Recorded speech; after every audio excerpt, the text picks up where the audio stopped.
ചന്ദ്രശേഖർ ഇത്തവണ വലിയ പ്രചരണം നടത്തുന്നുണ്ട്. പക്ഷേ കുമ്മനം രാജശേഖരനും രാജഗോപാലനും തിരുവനന്തപുരം കൊടുത്ത ഒരു അംഗീകാരം ഈ രാജീവ് ചന്ദ്രശേഖരന് തിരുവനന്തപുരം കൊടുക്കാൻ സാധ്യതയുണ്ടോ? ഉണ്ടെങ്കിൽ എന്തുകൊണ്ട്?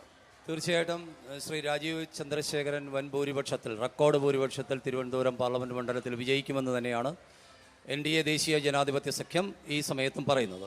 കാരണം കഴിഞ്ഞ 2014 മുതൽ 2024 വരെ നരേന്ദ്രമോദി സർക്കാർ നടത്തിയിട്ടുള്ള, പ്രത്യേകിച്ച് കേരളത്തിലും തിരുവനന്തപുരത്തും നടത്തിയിട്ടുള്ള ഒട്ടനവധി വികസന ക്ഷേമ പ്രവർത്തനങ്ങൾ ഈ നാട്ടിലെ സാധാരണപ്പെട്ട ജനങ്ങളുടെ കൈകളിലേക്ക് എത്തിയിട്ടുണ്ട്.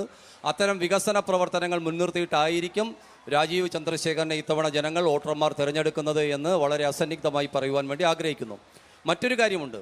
രണ്ടുപേരും ഇവിടെ മത്സരിക്കുന്ന ഏതൊരു രണ്ട് മുന്നണികളുണ്ട്. ഒന്ന് രാഷ്ട്രീയപരമായ ഒരു വിചിത്രപരമായിട്ടുള്ള ഒരു പോരാട്ടമാണ് ഇവർ തമ്മിൽ നടത്തുന്നത്. എന്തിനാണ് ഈ കേരളത്തിൽ ഇവർ രണ്ടുപേരും ഇത്തരത്തിലുള്ള പോരാട്ടം നടത്തുന്നത്?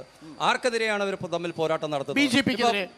BJPക്കെതിരെയാണ്. അത് നമ്മുടെ ഭാരതത്തിൽ മൊത്തം അങ്ങനെയാണ്, BJPക്കെതിരെയുള്ള പോരാട്ടമാണ്. എന്നാൽ പിന്നെ ഇവർ ഒരുമിച്ച് മത്സരിച്ചാൽ പോരെ? എന്തിനാണ് ഇപ്പൊ രണ്ട് ചേരിയിൽ നിന്ന് മത്സരിക്കുന്നത്? BJPയുടെ സ്പേസ് കേരളത്തിൽ നമുക്കറിയാം. കഴിഞ്ഞ കുറെ കാലഘട്ടങ്ങളായി സംഘടിതമായിട്ടുള്ള മതന്യൂനപക്ഷങ്ങളെ തെറ്റിദ്ധരിപ്പിച്ച് BJP ഈ മതന്യൂനപക്ഷങ്ങൾക്കൊക്കെ എതിരാണ്, BJP ഒരു വർഗീയ പ്രസ്ഥാനമാണ്, അതൊരു ഹിന്ദു ഫാസിസ്റ്റ് മുന്നണിയാണ് എന്നൊക്കെ പറഞ്ഞ് വലിയ പ്രചരണം നടത്തി ഈ നാട്ടിലെ കേരളത്തിലെ പാവപ്പെട്ട ജനങ്ങളെ തെറ്റിദ്ധരിപ്പിച്ചാണ്. പ്രചരണം മാത്രമാണോ? ജലോറിലും പെൻസ്വാഡയിലും പ്രധാനമന്ത്രി പറഞ്ഞ വാചകം എന്താ? മുസ്ലിം വിഭാഗത്തിൽപ്പെട്ടവർ നുഴഞ്ഞുകയറ്റക്കാരാണ്, അവർ കൂടുതൽ സ്ത്രീകൾ കുട്ടികളെ പ്രസവിക്കുന്നവരാണ്, അവർ ഈ രാജ്യത്തിന്റെ സ്വത്ത് ഒരുപക്ഷെ കോൺഗ്രസ് മുസ്ലിങ്ങൾക്ക് കൊടുത്തേക്കാം. അങ്ങേയറ്റം വർഗീയവും വംശീയവുമായ പരാമർശമല്ലേ പ്രധാനമന്ത്രി? ഞാനൊരു നല്ല മാധ്യമ പ്രവർത്തകനാണെന്ന് തെറ്റിദ്ധാരണ പരത്തുന്ന രീതിയിലുള്ള പ്രചരണങ്ങളും പ്രവർത്തനങ്ങളും ഇന്നൊക്കെ ഒരു തെരഞ്ഞെടുപ്പൊക്കെ നടന്നു വരുന്ന സമയത്ത് സ്വാഭാവികമായിട്ടും ഉണ്ടാവും. നിങ്ങൾക്ക് നിഷേധിക്കാൻ സാധിക്കുമോ? മുസ്ലിം സമുദായത്തെ ഏറ്റവും കൂടുതൽ ചേർത്ത് പിടിച്ച നരേന്ദ്രമോദി സർക്കാർ അല്ലേ? എന്തെല്ലാം കാര്യങ്ങളാണ് മുസ്ലിം സമുദായത്തിന് വേണ്ടി? എന്നിട്ട് നരേന്ദ്രമോദി സർക്കാർ അത് പറഞ്ഞു, ഇത് പറഞ്ഞു, മുസ്ലിം സമുദായത്തെ തെറ്റിദ്ധരിപ്പിക്കുന്നു.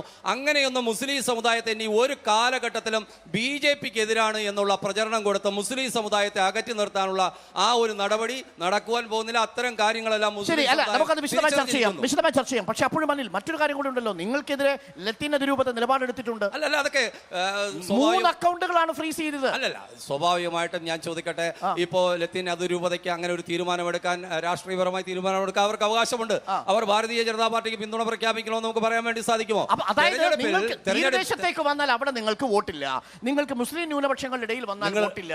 ശശി നഗരത്തിലേക്ക് വന്നാൽ ശശി തരൂരിന്റെ ഫാൻസ് ആണ്, കർഷകരുടെ ഇടയിലേക്ക് പോയാൽ പന്നിന്റെ പിന്തുണയാണ്. എവിടെയാണ് നിങ്ങളുടെ സ്പേസ്? ഇതൊക്കെ അന്ധമായ ഒരു രാഷ്ട്രീയ ചിന്താഗതിയാണ്. തീരദേശ മേഖലയിൽ ശ്രീ അരുൺ പറയുന്നത് പോലെ BJPക്ക് കുറച്ച് വോട്ടുകൾ, അല്ലെങ്കിൽ അവിടെ നമ്മുടെ വളർച്ച വളരെ കുറവാണ് എന്നുള്ളത് അത് അംഗീകരിക്കുന്നു. പക്ഷേ ഈ തെരഞ്ഞെടുപ്പിൽ മതന്യൂനപക്ഷങ്ങളടക്കം, തീരദേശമടക്കം ഭാരതീയ ജനതാ പാർട്ടിക്ക് അനുകൂലമായി, NDA ദേശീയ ജനാധിപത്യ സഖ്യത്തിന് അനുകൂലമായ ഒരു തീരുമാനം അവരും എടുക്കുമെന്നുള്ളതിന് യാതൊരു സംശയവുമില്ല.